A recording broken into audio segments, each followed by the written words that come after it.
1,00,000 টাকার বিনিময়ে 2 মাসের শিশুকে কেনার অভিযোগে আসানসোলে দম্পতিসহ 3 জনকে গ্রেপ্তার করেছে আসানসোল উত্তর থানার পুলিশ। ইমেলের মাধ্যমে অভিযোগ পাওয়ার পর তদন্ত শুরু করে পুলিশ।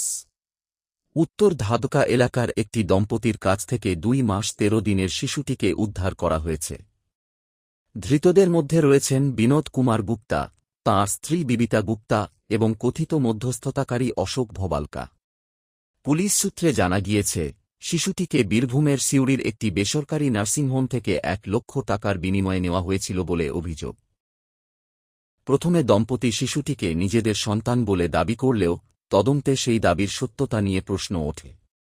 শিশুটিকে নেওয়ার ক্ষেত্রে আইনসম্মত দত্তক প্রক্রিয়া মানা হয়েছিল কিনা এবং জন্ম সংক্রান্ত নথিপত্রের সত্যতা খতিয়ে দেখছে পুলিশ।